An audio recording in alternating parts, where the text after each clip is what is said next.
എടാ നമുക്ക് ഫുഡ് കഴിക്കാൻ വല്ലതും പോയാലോ? എടാ എൻ്റെ പൈസ ഇല്ലടാ, നീ പോയി കഴിച്ചോ. അത് കുഴപ്പമില്ല, ഈ വട്ടം ഞാൻ കൊടുത്തോളാം. അതെന്ത് പറ്റി? സാധാരണ ഞാനതല്ല കൊടുക്കുന്നത്. എടാ ഞാൻ അത് നിന്നോട് പറയണമെന്ന് വിചാരിച്ചേ. അടുത്ത ആഴ്ച ഞാൻ ദുബായിലേക്ക് പോവുക. അപ്പോൾ ഇതിൻ്റെ പൈസ ഞാൻ കൊടുത്തോളാം. അതെന്താ പെട്ടെന്നൊരു തീരുമാനം? ഇല്ലടാ പറ്റത്തില്ല, നാട്ടിൽ നിന്നൊന്നും ശരിയാവത്തില്ല. വീട്ടിലെ അവസ്ഥയൊക്കെ മോശമാണ്. നമ്മൾ മിഡിൽ ക്ലാസ്സുകാർ നാട്ടിൽ നിന്ന് പച്ചുപിടിക്കാനൊക്കെ നോക്കും, പക്ഷേ എല്ലാവരുടെ അവസ്ഥ ലാസ്റ്റ് ഇതൊക്കെ തന്നെ. അപ്പം നീ പോകാൻ നേരം തീരുമാനിച്ചാ? അവിടെ പോയേ പറ്റൂ. ഒരു മിനിറ്റ്, നീ ആ ഫോണൊന്ന് നോക്കി. എന്തിനാടാ? നോക്കണേ.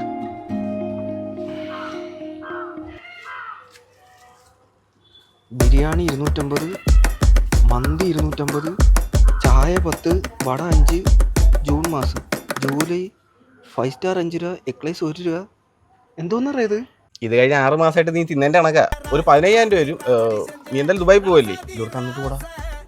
6 മാസത്തെ കണക്കോ? എടാ ഞാൻ നിന്നെ പറ്റിച്ചേ, ചുമ്മാ പ്രാങ്ക്. ഞാൻ പോകുന്നില്ല. നീ പോകുന്നില്ലേ? ഇല്ല. നീ ഞാൻ വിചാരിച്ച പൈസ കിട്ടുമോ? ഞാനെങ്കിലും പോകുന്നില്ല, ഇവിടെ തന്നെ കാണും. കയ്യിൽ പൈസ ഒന്നും ഇല്ലല്ലേ? അപ്പൊ വീട്ടിൽ പോയി ചോറുണ്ട്. ശരി ഓട്ടെ. എച്ചി എല്ലാം കൂട്ടി വെച്ചേക്കോ. നീ ഇവൻ കാണാതെ വേണമല്ലോ നാട് വിടാൻ.